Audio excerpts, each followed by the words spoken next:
Hi guys, this is just a video looking at pentatonic scales. This is mostly for the guys who are doing the solo parts of this song, but if you want to just learn something extra, by all means. So, in this video we'll look at the pentatonic scale in D minor, just because it relates to the song that we're doing. And essentially, playing through a scale, it's just one note after another. So if I'm playing just a major scale,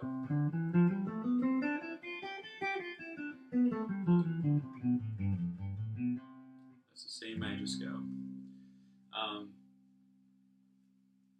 What happens there, the difference there between that and a chord is a chord, you've got multiple strings played at once, whereas you're playing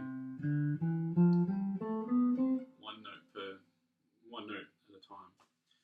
So with the D minor pentatonic, the scale shape, it actually starts with your first finger on the 10th fret, which is your D note, and you go 10, first finger, fourth finger, first finger, third finger, first finger, third finger again, do the same thing one more time, first finger, fourth finger, first finger, fourth finger, and it's the same thing backwards, fourth finger, first finger, fourth finger, first finger, third finger, first finger, third, 1, 3, 1, 4, 1.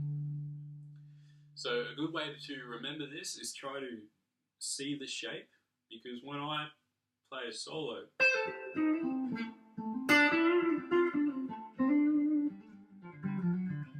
I'm not thinking, oh my god, my third finger has to go there, or my first finger goes there.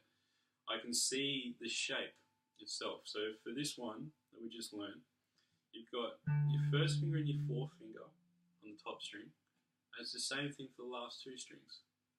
And then all the other strings is just one first finger and your third finger. Now, when I say first finger, third finger, that's also me saying that there's, from that first finger, your third finger goes up on the second fret up from that. So first finger's on the 10th fret, 13th fret, 10th fret, 12th fret, 10th fret, 12th fret, 10th fret, 12th fret, 10th fret, 13th fret, 10th fret, 13th fret. And it's the same thing backwards. 13, 10, 13, 10, 12, 10, 12, 10, 12, 10, 13, 10. Right? So if this is the first time you're learning it, I want you to just run through.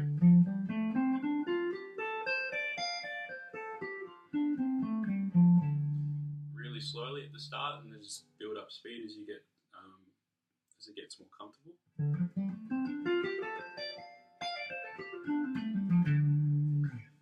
Yeah. When you practice scales, it's really good to try to let that note that you play ring out for as long as possible before you play the next note. So instead of getting this kind of sound, I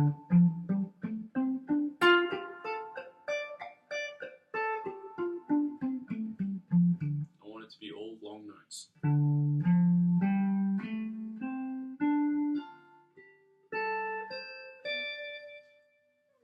Yeah? And you'll notice just as I play that part, that there's no gaps in between my notes. And it's all at the same beat. So once you have that scale down, it's time to start playing around with it. So I'm quicker at this because I've been doing it for a long time. But you just start off with like a simple idea. Right, that's 3 notes. And you just build on that idea. And then you start to make what's called phrases.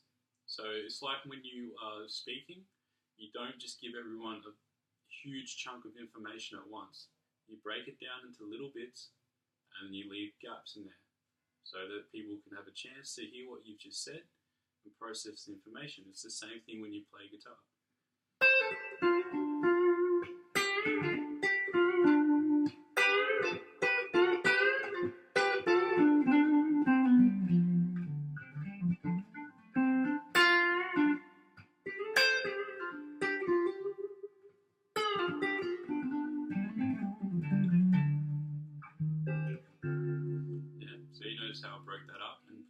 phrases.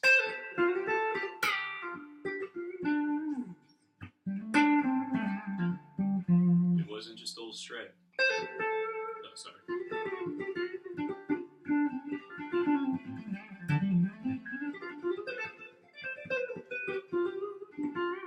You just don't want to hear that all the time. So yeah, practice that scale, play around with it. If you already know that scale, make sure that you know all the other shapes. And if you don't, talk to me in class and we can run through it if you want to do extra work. And yeah, practice improvising. All right. Good luck.